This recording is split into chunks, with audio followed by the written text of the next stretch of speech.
অস্ট্রেলিয়ার মাটিতে অজিদের বিপক্ষে বাংলাদেশের ঐতিহাসিক টেস্ট জয় এখন ক্রিকেট বিশ্বের সবচেয়ে আলোচিত ঘটনা।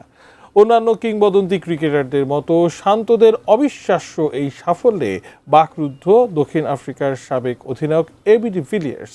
এই জয়ের পর এক লাইভ আলোচনায় বাংলাদেশের অনেক প্রশংসা করেছেন তিনি। বিস্তারিত থাকছে ডেস্ক রিপোর্টে। অস্ট্রেলিয়ার বিপক্ষে তাদের মাঠেই টেস্ট জিতেছে বাংলাদেশ।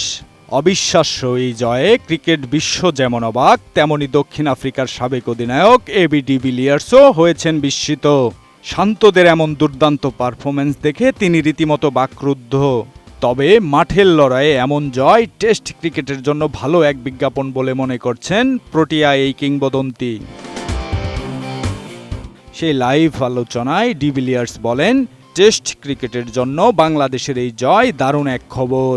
তার মতে অস্ট্রেলিয়ার জন্য এমন হার মোটেও সুখকর কোনো অভিজ্ঞতা নয়।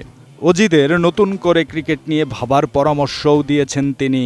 শান্তদের অসাধারণ পারফরমেন্সের প্রশংসা করে পুরো দলকে আন্তরিক অভিনন্দনও জানিয়েছেন এই বিধ্বংসী ব্যাটার। কোয়ালিটি সম্পন্ন আন্তর্জাতিক মানের still bar CSRM, committed for better still.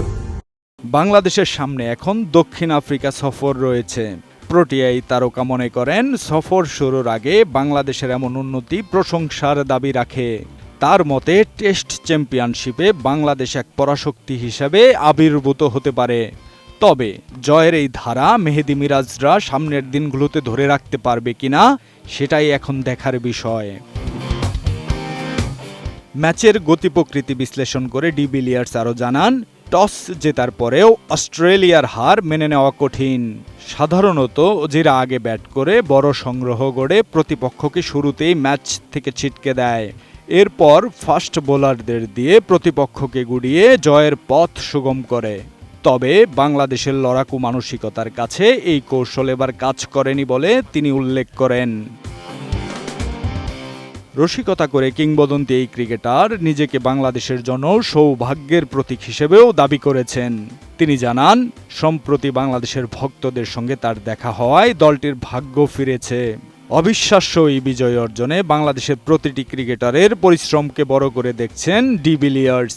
ক্রিকেটের বনি দিয়ে এই সংস্করণে বাংলাদেশে এমন দাপট বজায় থাকবে বলে আশা তার। Desk report, ATN news.